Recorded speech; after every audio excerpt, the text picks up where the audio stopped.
Olá a todos, bem-vindos ao canal. O tema dessa mensagem é a Torre de Babel. Hoje, exploraremos alguns versículos do livro de Gênesis e tentaremos interpretá-los. Vamos começar nossa jornada pelo capítulo 11 desse livro. Gênesis capítulo 11, versículo 1 ao 9. E era toda a terra de uma mesma língua e de uma mesma fala. E aconteceu que, partindo eles do Oriente, acharam um vale na terra de Sinar, e habitaram ali. E disseram uns aos outros: Eia, façamos tijolos e queimemo-los bem. E foi-lhes o tijolo por pedra, e o betume por cal. E disseram: Eia, edifiquemos nós uma cidade e uma torre cujo cume toque nos céus, e façamo-nos um nome, para que não sejamos espalhados sobre a face de toda a terra. Então desceu o Senhor para ver a cidade, e a torre que os filhos dos homens edificavam. E o Senhor disse: Eis que o povo é um, e todos têm uma mesma língua, e isto é o que começam a fazer, e agora, não haverá restrição para tudo o que eles intentarem fazer. Eia, desçamos e confundamos ali a sua língua, para que não entendam uma língua do outro. Assim o Senhor os espalhou dali sobre a face de toda a terra, e cessaram de edificar a cidade. Por isso se chamou o seu nome Babel, porquanto ali confundiu o Senhor a língua de toda a terra, e dali os espalhou o Senhor sobre a face de toda a terra. Agora vamos tentar entender os significados teológicos de tudo isto que nós lemos. Sinar é usado na Bíblia como um sinônimo para Babilônia, que representa uma terra de pessoas pecadoras e afastadas de Deus.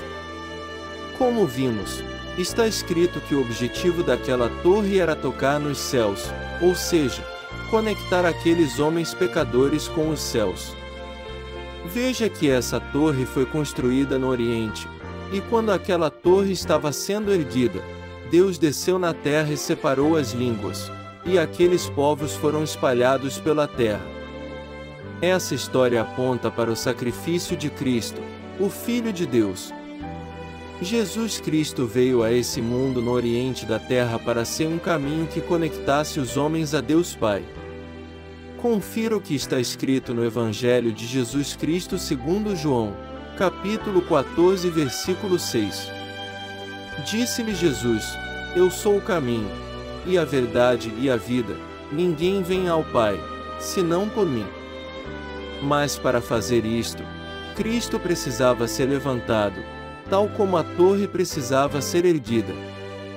Cristo foi erguido quando foi posto numa cruz, e através deste sacrifício ele se tornou a ponte que conecta os homens a Deus Pai. O texto também diz que aquela ponte não foi feita de pedra e cal, como normalmente poderia se esperar. Ela foi construída de tijolos queimados, que eram feitos de uma espécie de argila cerâmica.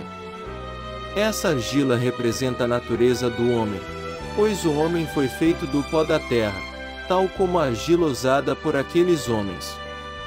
E, para que essa argila pudesse ser usada na torre, aqueles homens tiveram que lançá-la no fogo primeiro. Fogo na Bíblia frequentemente está relacionado a sofrimento. A ação de queimar esses tijolos para que fossem usados na torre apontam para o sofrimento que Cristo padeceu antes de sua crucificação, através das torturas, açoites e humilhações às quais ele se submeteu. Essa torre também precisava ser revestida por um líquido orgânico chamado de betume, que apontam para o sangue de Cristo que foi derramado durante todo aquele sofrimento. E foi assim que Jesus se tornou a torre que conecta os homens a Deus. E, da mesma maneira que o Senhor Deus desceu em Sinar e dividiu os idiomas dos homens após vê-los construindo a Torre de Babel, o Espírito de Deus também desceu em Israel depois que Cristo ressuscitou, e fez com que os homens que estavam reunidos no dia de Pentecostes falassem em outras línguas. Confira agora o que está escrito no livro de Atos dos Apóstolos, capítulo 2, versículos do 1 ao 6. Quando chegou o dia de Pentecostes, todos os seguidores de Jesus estavam reunidos no mesmo lugar. De repente, veio do céu um barulho que parecia o de um vento soprando muito forte, e esse barulho encheu toda a casa onde estavam sentados. Então todos viram umas coisas parecidas com chamas, que se espalharam como línguas de fogo, e cada pessoa foi tocada por uma dessas línguas.